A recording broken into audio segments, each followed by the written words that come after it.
इसमें आप देखेंगे एक अरसे से उत्तर प्रदेश में ब्राह्मण विरोधी अभियान चल रहा है और आपने कई इंसिडेंट देखे होंगे। ब्राह्मण की जेल में डिप्टी जेलर ने पीट पीट के हत्या कर दी। और आपने खुशी दुबे प्रकरण देखा होगा, किसी एक अपराधी से 3 दिन पहले शादी हुई तो उसको किस तरीके से प्रताड़ित किया गया। इसी तरीके से जो एक जो थाना था उसमें विकलांग की पीट पीट के हत्या कर दी गई। और ऐसे कई अन्य प्रकरण हैं जो समाज के प्रति जो हुए हैं, घृणित प्रकरण हुए हैं। इनमें से अभी 2 हफ्ते पूर्व ही जो हमारे मौनी अमावस्या में जो स्नान था,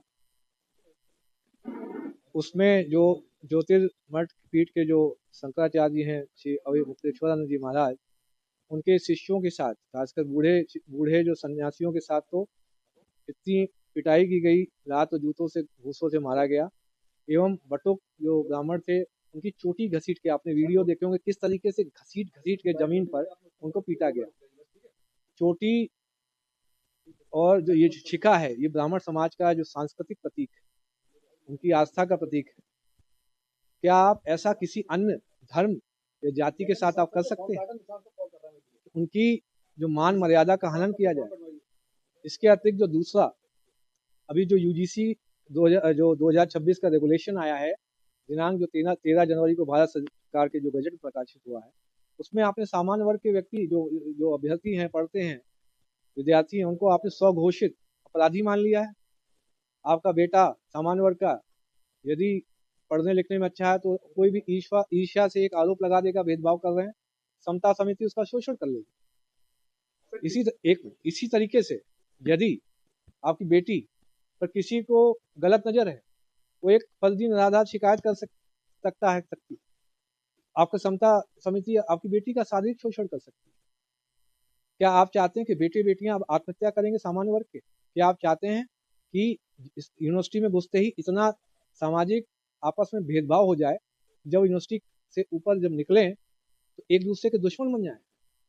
क्या हम जब यूनिवर्सिटी में पढ़ते थे, क्या हमारे दोस्त SC ST OBC या किसी अन्य धर्म को नहीं होते थे?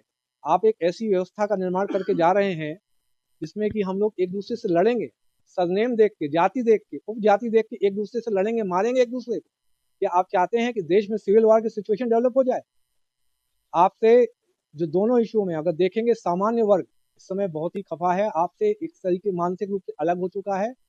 देखा जाए तो केंद्र सरकार और राज्य सरकार दोनों अब अल्पमत में आ चुकी हैं। सामान्य वर्ग बिल्कुल अलग हो चुका है। आज अगर चुनाव हो जाए तो केंद्र और राज्य में दोनों जगह यह सरकार नहीं बचेगी। जो बीजेपी का प्रारूप पहले जो था भारतीय जनता पार्टी, आज वो विदेशी जनता पार्टी है, भारतीय जनता पार्टी नहीं।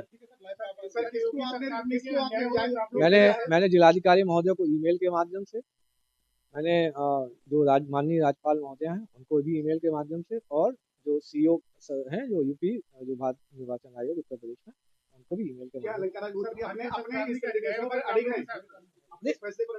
नहीं, इसमें अड़े तो बहुत सोच समझ के, जब कोई आपका जो हमारा जो माननीय जनप्रतिनिधि ब्राह्मण समाज के जब नहीं बोल रहे हैं तो किसी न किसी को बोलना पड़ेगा, नहीं तो ये सिविल वॉर सिचुएशन आ जाएगी। बेटे बेटियों का रेप होगा, विद्यालयों में विश्वविद्यालयों में शोषण होगा, और तब भी ये जो कॉर्पोरेट कंपनी के एम्प्लॉय जो हमारे ब्राह्मण समाज के माननीय सांसद, माननीय MLA हैं, कुछ नहीं बोलेंगे, क्योंकि उनको हाईकमान से, जो CEO साहब से कोई भी आदेश नहीं मिलेगा। सर, आपके इस्तीफा के लिए राजनीतिक तौर पर देखा जाने लगा है। आपका विषय है, ये समाज के जो माननीय जनप्रतिनिधि हैं उनको अब डिसाइड करना है। मेरा तो ये आह्वान है कि आप केंद्र सरकार तुरंत इस UGC रेगुलेशन को वापस ले, और जो उत्तर प्रदेश में जो ब्राह्मण विरोधी अभियान चल रहा है वो उसको भी तुरंत सरकार वापस ले, रोके, और माननीय जनप्रतिनिधि जितने ब्राह्मण समाज के तुरंत अपने अपनी जगह से इस्तीफा देकर समाज के साथ आए। सबसे पहला तो मुझे सभी से, माननीय अपने ब्राह्मण जनप्रतिनिधियों MP MLA से निवेदन है, और जो भी बूथ लेवल या इधर उधर जो कार्यकर्ता है, मेरा उनसे भी अनुरोध है, अब आप इस्तीफा दे के अलग हो जाइए। अल्पमत में सरकार, अल्पमत में सामान्य वर्ग अब आपसे अलग हो चुका है।